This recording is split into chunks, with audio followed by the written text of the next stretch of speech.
Okay, traveling and running. Now, I have a lot of friends still not only just back in Manchester, and have never left, except for the 2-week holiday every year in Benidorm or Tenerife or wherever. But I've got friends that have never really left their hometown, which is a small town that I grew up in just outside Manchester. And they're super happy, and there's nothing wrong with that. From a really early age, I remember taking my first holiday, a school holiday, on a bus all the way from Manchester, driving to the south of France. I remember going and watching my dad, or being with my dad for a couple of weeks while he did a tour with his football team of the Canary Islands, and we were in Tenerife.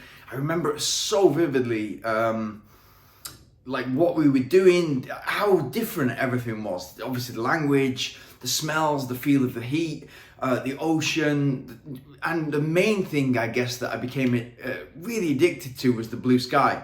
Like, as I'm looking outside now, it's just clear blue sky. There's not a cloud in the sky, and that changes your mood without a doubt. So when I kind of I got into my career, I didn't go traveling. It was always the main aim to do once I finished college, to work the summer holidays, to save up to go traveling. It never happened because I got into my career. And so I always wanted to go traveling. And then once I got the opportunity, once the market crashed and I had my own business, and I got the opportunity to go cycle touring in Asia, and I'd been a lot in Egypt and Spain and the rest of Europe, and traveled a bit further afield. But once I got that time away and I could actually be there for what was meant to be 6 weeks, then it was 3 months, then it was 6 months, and then before I knew it was a year. Then I'd done that, but then I'd already kind of got comfortable with moving to Norway. The first place I moved to when I was 23 was Norway, and then I moved to Spain, the south of Spain, and then I moved to Sweden, and then I was living in Indonesia, in Bali, then I was living in Malaysia, then I was living in Nepal, then I was back to Spain, and so it was different places. And what I figured out very, very quickly from traveling was that you have to, first of all, in anything, the more comfortable you can be in your own company, the stronger you are as a person. Definitely increased my strength when I spent a lot of time alone. When I moved to Norway, I didn't have a friend circle, and I needed to. You get complacent with when you're born in a town. Your primary school friends in the UK, like you start accumulating friends from the age 2, 4 years old to 11 years old. You've got primary school, you accumulate friends. Sports teams, you accumulate friends. High school, you accumulate friends, 11 to 16. College, you accumulate friends, 16 to 18. You accumulate friends naturally. You get pushed together, and then you choose your friends, you choose your crew. And then when you travel, you realize that you've taken all that for granted, and then you need to become good. Obviously, ideally your social skills are already solid, but you have to work on those if they aren't, because that's a really important of travel.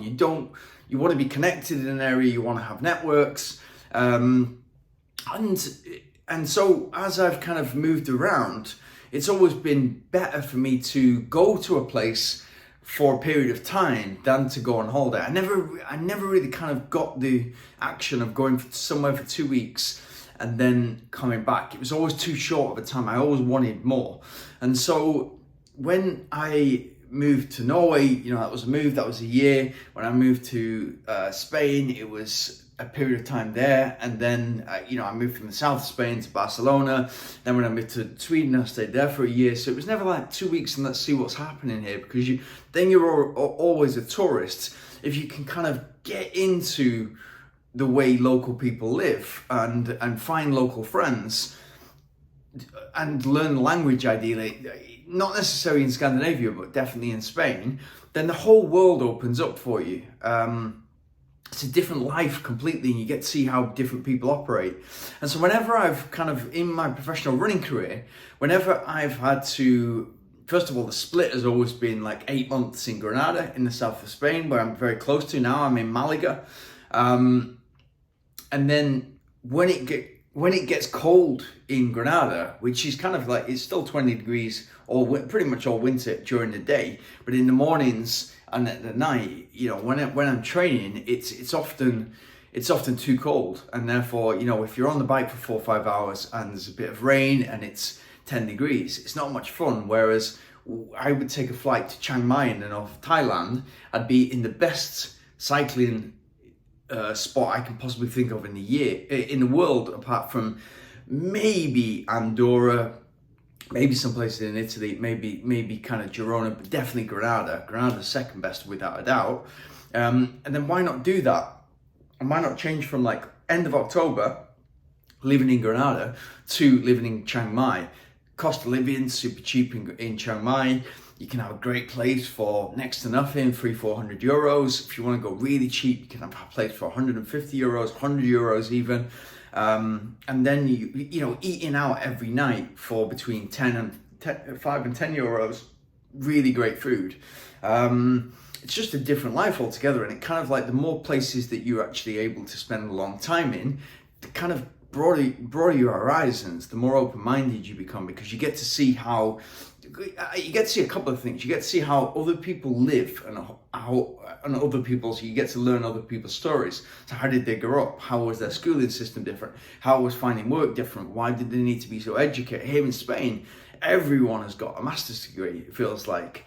Whereas in the UK, you can get by with finishing school at 16 or 18, and you're still going to be, you have to be pretty unlucky to go off the line, or you have to really want to go off the rails in order to not make something happen with your life. Whereas here, it's tough. It's more difficult to find work.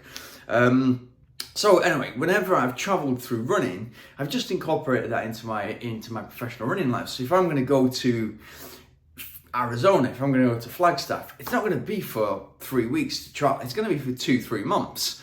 And so that's what I've done. And, you know, if I'm going to go to a race in Italy, I'm going to stay on and I'm going to kind of visit the area.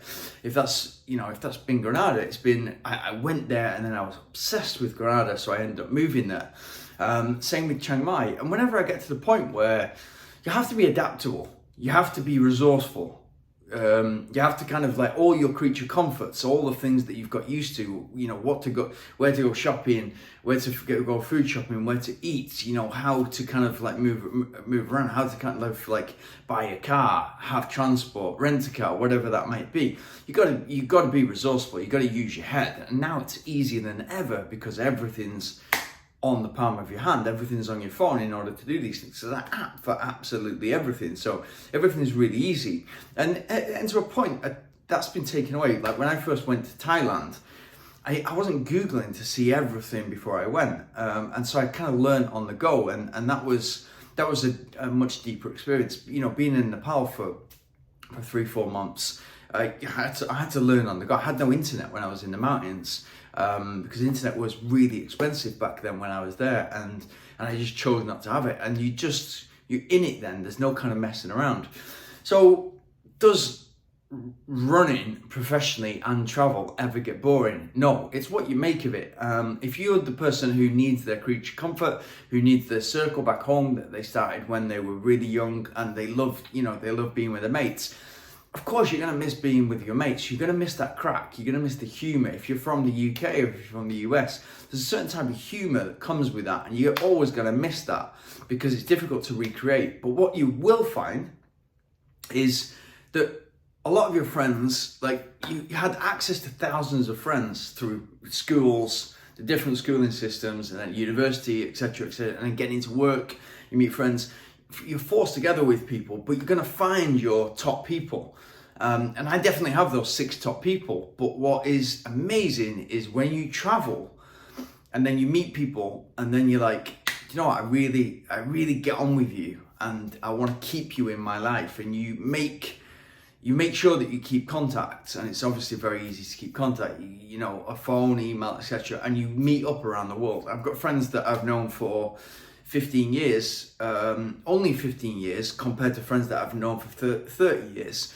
And we keep in touch really frequently. And it's like we've never kind of been away once we get together. And wherever they are in the world, we've met in like all sorts of places.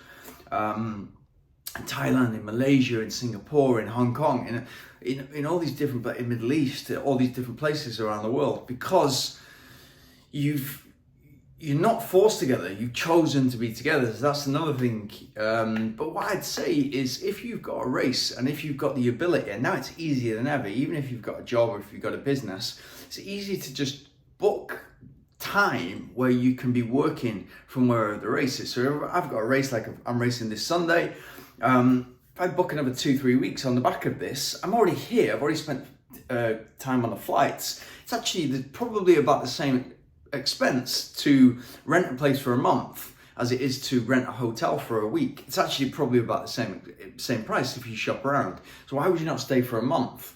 Cost of living is cheaper here than it is, for instance, where I am in Dubai. So why would I not be here? So all those things for me, it's like constant improvement, constant self-development, and being adaptable, as I said, being resourceful. It's really important to me and I love it.